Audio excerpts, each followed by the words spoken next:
Hello and welcome to Career Center. I'm Kimberly White, Executive Director of the Career and Networking Center, a resource center located in Naperville focused on providing career and professional development support to millennials, more seasoned workers like me, and everyone in between. Joining me today is Senior Director from LaSalle Network, Jessica Schaeffer. Welcome, Jessica. Thank you. Thanks for having me. Yeah, I'm so glad that you were able to join us today. So we are in the new year, and LaSalle Network is a staffing agency. Yep, we're a staffing and recruiting firm. Okay. So what I want to do, oftentimes, especially in the new year, there's people that are, they are looking to kind of get off on the right foot. Mm-hmm. So I want to talk a little bit about career resolutions and how to achieve them. So with that, resolution number one. A lot of people have a career resolution to get promoted. Yeah.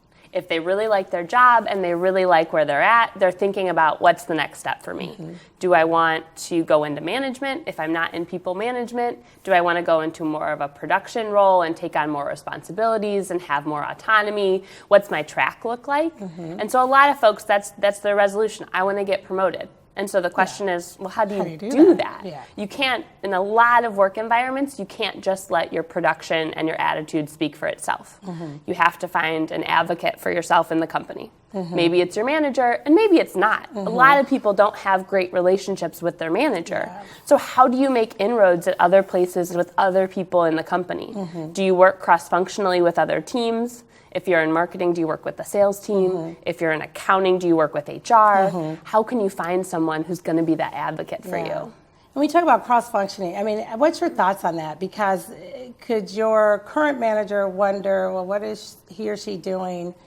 spending a lot of time with this other team? Mm-hmm. A lot of times it happens a little bit more organically and naturally than that. So if you're in marketing, you're probably working with the sales team to drive revenue or to generate a new campaign to help grow existing accounts. So working cross-functionally can happen pretty naturally just based on goals that are aligned. Yeah. So it doesn't have to be that you're just seeking out that person. Oh, I need your help. Help me. Like in a conversation, and all of a sudden one thing leads to another. Exactly. Yeah, very nice. Okay. So resolution number two. What's another resolution? Another resolution could be maybe you're not happy with your current job, and so you're like, oh, forget the promotion. I just want a new job. Yeah. I want a new work environment. Maybe, again, I don't like my manager, because that's the number one reason that employees leave companies. Everyone joins companies, but they quit managers. Yeah. And so if you're looking for a new... common theme that I hear all the time. Yeah. Well, and... who you work with really matters. It does matter. You're spending a lot of time with them. Yes, you spend more time with your coworkers than you do with your family. That's true. You should like the people that you work with and who you work for. Yeah. And so if your resolution is to find a new job, you have to figure out what are the lines that I'm going to put in the water, right? We're a staffing firm, so selfishly I plug us because we're a great free resource for candidates. Right. But if you're job searching, your family should know, your friends should know. Right. You have a lot of resources at your fingertips that you can kind of tap into and say, I want to be selective. I want to make sure that my next move is the right move. And maybe, I don't like this industry. Maybe I don't like the role that I'm in. Or maybe it's just merely I don't like my manager. Yeah. Figure out, what it is that you are looking for, so when you make the move, it's the right one. Yeah, and oftentimes it takes people a couple of jobs to kind of figure out what it is that they really love. Right? Absolutely. Yeah. I mean, when you're coming right out of school, you talked about, millennials, and now we have this new generation, Gen Z. Yeah. How do you know really what you want to do for the rest of your life? That's such a difficult thing. Yeah. And so if you can have different jobs or different internships, if you can do a temporary role or a temp to perm role where you can try out a role before you commit to it full time, you can say, do I like this? Do I not like it? And then if you don't like it, it's not a big deal. Right. You can switch, and you're not going to have all these different jobs on your resume, and people are going to think you quit and you're a job hopper. Right, right, yeah. All right, so another resolution. It's always money. It's always money. Money. That is the number one motivator for people, which is understandable. Absolutely. Everybody has expenses. Everyone has things that they have to take care of. And so if you want to make more money, there's two ways to do it. You can stay at your current position and try to get that promotion or try to earn that next increase. Or again, you can find a new position that's going to pay you more. And so you just have to figure out what avenue do you want to take. And if you want to stay at your current position, you really have to find that advocate for yourself within the organization who's going to say, this person deserves more money. It probably needs to be your manager. Right. And then the other thing, too, is that you have to prove your accomplishments. You have to talk to people. You have to document them. Quantify them if you can. This is how much revenue I drove. This is how much cost savings I generated. Right? What did you do for the company that added value, that means you deserve more money? Right. So when you're doing that, you're talking about yourself, and that's okay, right? It's okay to It's a talk and difficult promote thing to yourself, but you have to do it. You do. Yeah. And the same is true when you're searching for a new job. Yeah. The same is true when you're trying to earn a promotion or earning more money. You have to be able to talk about yourself, and also you should practice that conversation because to most people it doesn't come naturally. Right. I did X, Y, and Z, and I made this much money or whatever it may be. You have to practice it so you sound comfortable and confident, and you don't stumble over your words. Yeah. You mentioned advocate several times. So that is, are you speaking, about a mentor perhaps in your company, someone who's a mentor for you, or if that works, or if it is a manager? It could be one or the other. Definitely. Yeah. A lot of times people go instinctually towards their manager and don't realize that they've worked with maybe higher ups in the company, maybe on an equal playing field as their manager, but maybe someone a little bit more senior level that does have a seat at the table and can say, have you met Sally? I just worked on a project with her and she was phenomenal. Right? You need people like that to pepper it in. Yeah. All right. Another resolution, organize. Another resolution is to get organized. I mean, that is for a lot of people one of the most difficult things to do. I mean, I was looking at my desk the other day like, whoo, I really got to get this cleaned up before the new year. But it's not just about physical organization, but your workspace needs to be clean. You got to have a fresh space when you're coming into the new year. But it's also about your email and your inbox, your meetings, your schedule, your time management. It bleeds into everything that you do. And so what works for you? You have to figure that out. Is it, at the end of every day, you clean up your inbox and you make your to-do list? If that doesn't work, do you do it, on your commute home? You just have to figure out what works for you. That's really important. And it's also important for your team to see that you are an organized person, because sometimes that's not good either. Especially, I work with a lot of different leaders, and you see the marketing leaders and the sales leaders, and a lot of times the really creative people are a little messy and a little disorganized. But honestly, that works for them. And so if organized chaos works for you, that's fine. That's fine. Keep doing what you're doing. Hey, if it works, do it. All right. And then the last one, a new hobby, skill. It's important to do that too.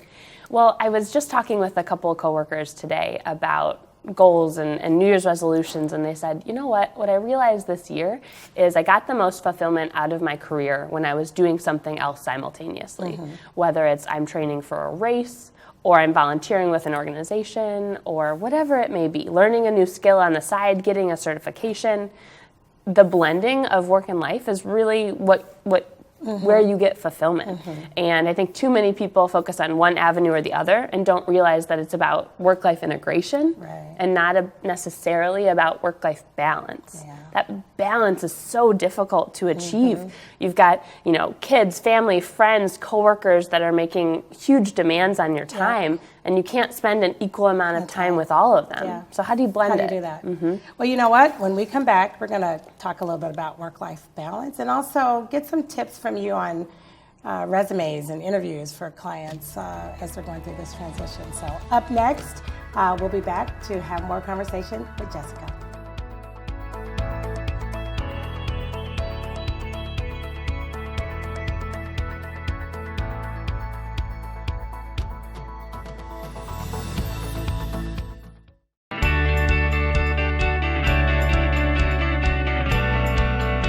In Naperville, we know that community counts.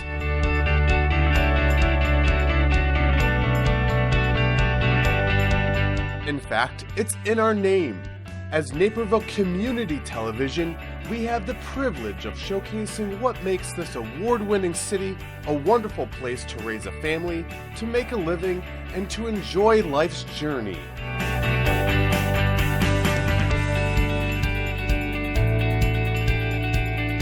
That's why it's our mission to capture on camera those special moments that connect us. Those stories that impact our lives, stories you won't see anywhere else. So watch Naperville Community Television on air, online, and on social media.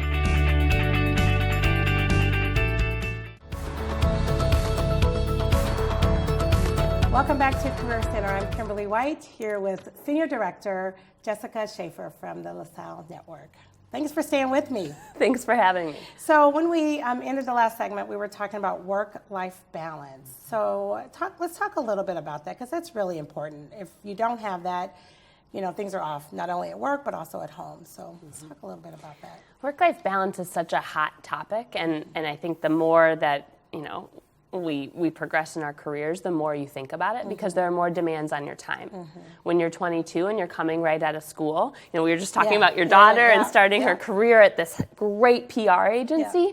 When you're 22, you shouldn't be worried about work-life balance. Right. You don't have that much on your plate. You don't hope, maybe you do, maybe you don't, but you might not have a family. You might be working in a city away from a lot of your friends. You should devote the time to really invest in your career. That's the age and the time to do that. To do it. And too many people are worried about, I got to get to my 3 o'clock yoga class, and I need to do this, that, and the other thing.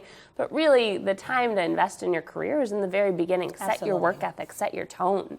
And as you build your career and as you earn the respect of coworkers, then you really need to start thinking about, how do I really integrate my work and my life?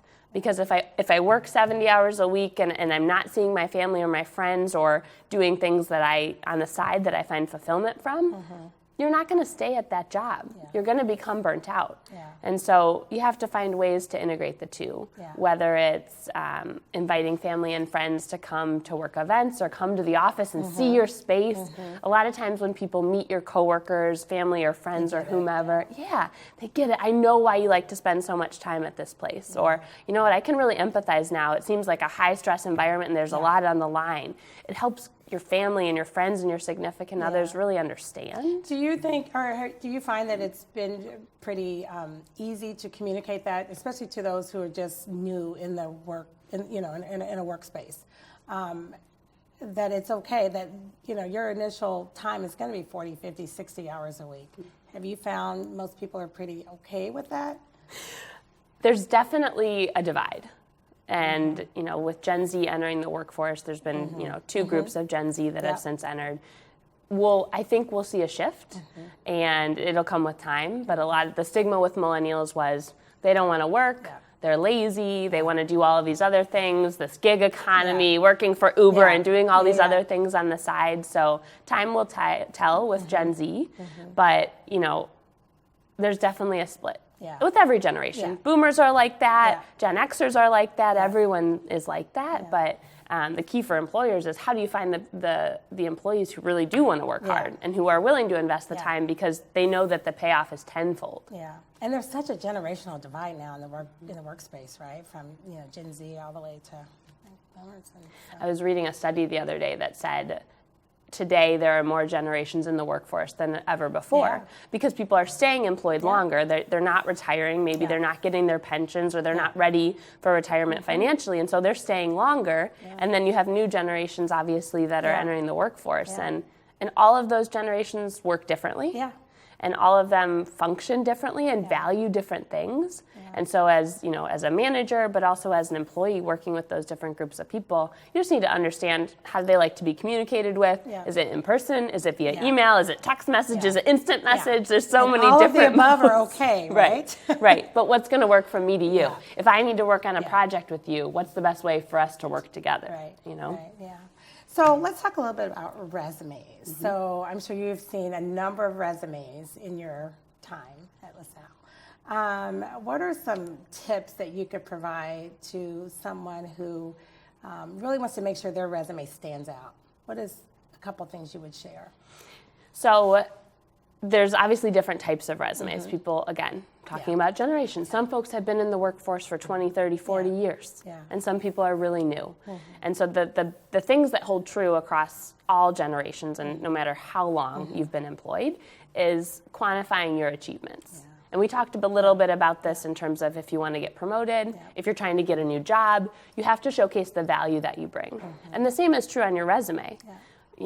there's typically two ways to quantify. Did you save the company money? Did you drive revenue for the company? Did you identify something where there was a spend maybe that was unnecessary? But regardless of what function you're in, sales, accounting, HR, technology, quantify those achievements and show people this is exactly what I did that added value to my organization. Yeah, it's important to do that. And that helps you to stand out.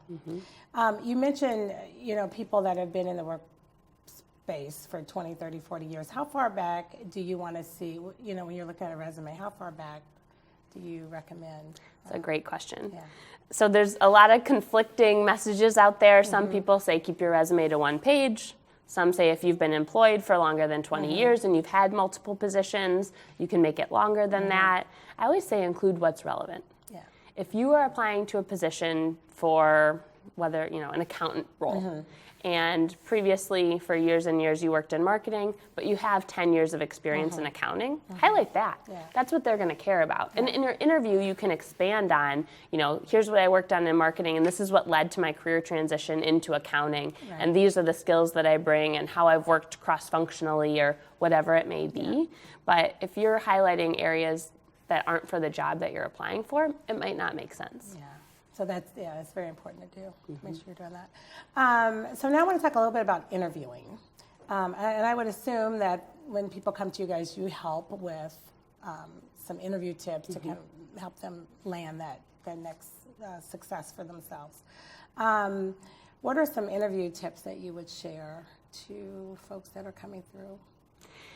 There's a wide variety, and again, probably varies based on your interviewing experience. There's a lot of folks who haven't interviewed for a new position in a very long time. They've had great tenure and longevity with their companies, and so just getting back into the saddle and practicing. Yeah. I mean, so many people forget that you should practice before you go on an interview, before you do something like this. Yeah. Whether it's talking to yourself in a mirror and roll. And that's okay. No one else can see. Yes, and it feels uncomfortable and awkward. And but it's important that's okay. That's going to help you get the job. Yeah. But you need to anticipate, what are the questions that they're going to ask me? Why did I leave my last position? Why am I looking for a new role? What's important to me in my next role? How can I add value to this organization that I'm interviewing for? You need to be prepared to answer those questions and practice saying that out loud. And the responses should roll off your tongue pretty quickly, right? You don't want to be fidgety and all of that when you're in the middle of an interview. And there might be a question that catches you off guard. Yeah. That's always going to happen. We can't prepare for every single question that could be asked. Yeah. There's a lot of behavioral-based questioning that's happening now.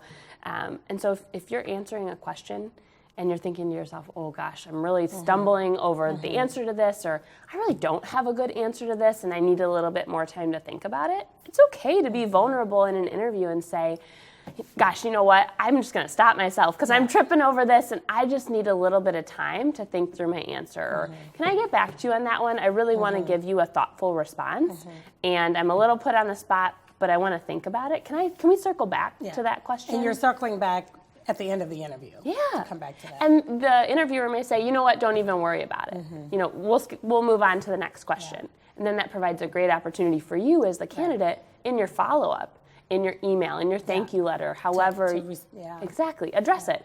I got tripped up over this question, but I've given it a lot of thought, and here's what I want to say, or what have you. I mean, that shows that you understood what happened in that conversation, that you're reflective about, not handling a situation or a question in the best way possible, and that's how you're going to be in the new role that hopefully you get after the interview. Yeah. So how do you know if you're doing well in the interview? That's a great question. I mean, if it ends in 10 seconds, you're done. But if if you interview. I know. It's hard because time and duration of interview doesn't necessarily guarantee you a job. Well, I was there for hours. Right. Well, that doesn't mean anything. Yeah. Maybe it was a panel interview where you met a lot of people and then you did a office tour. Length and duration don't necessarily matter. I would say it's about body language. Yeah. Do you feel like you're connecting with the interviewer? Do you feel as if you're answering the questions, not necessarily how they want you to, but what you think are good and appropriate answers? Right. And too many people forget the interview is a two-way street.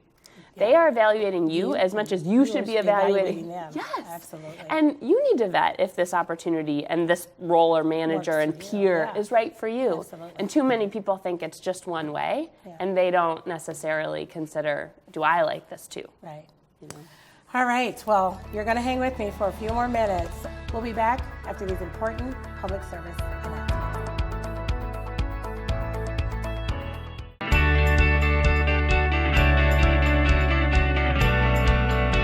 In Naperville, we know that community counts.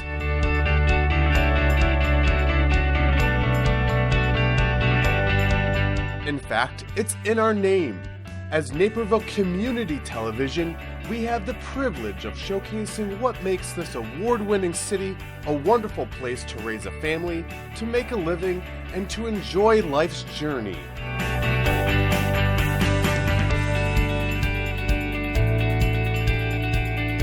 That's why it's our mission to capture on camera those special moments that connect us. Those stories that impact our lives, stories you won't see anywhere else. So watch Naperville Community Television on air, online, and on social media.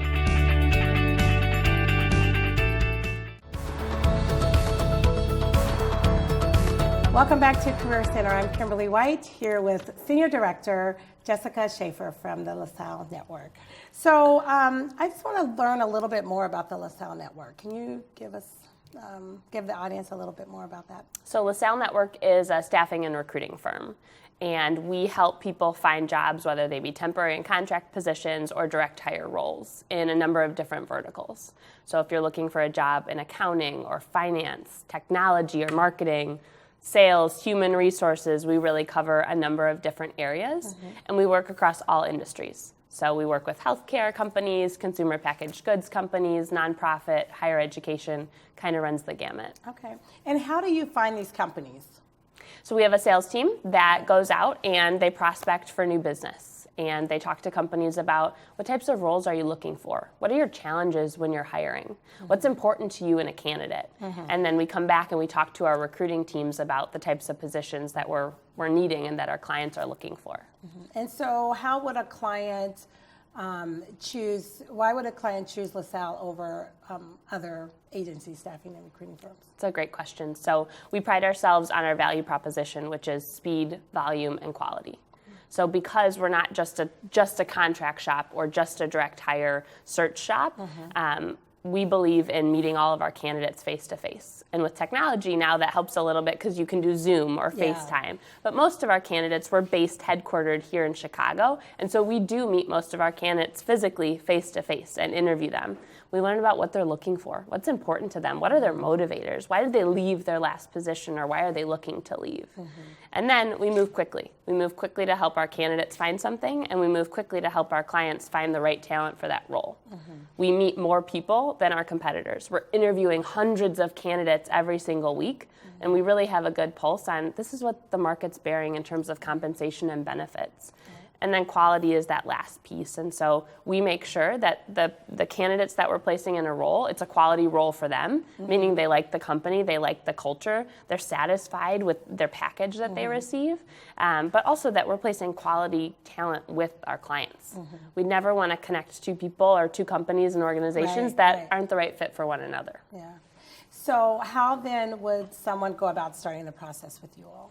From a candidate perspective? From a candidate perspective. So there's a number of ways to do it. The first is you can go on our website. We have hundreds of open positions that we're recruiting for right now. And so you can peruse the website and see if there's something that is a fit.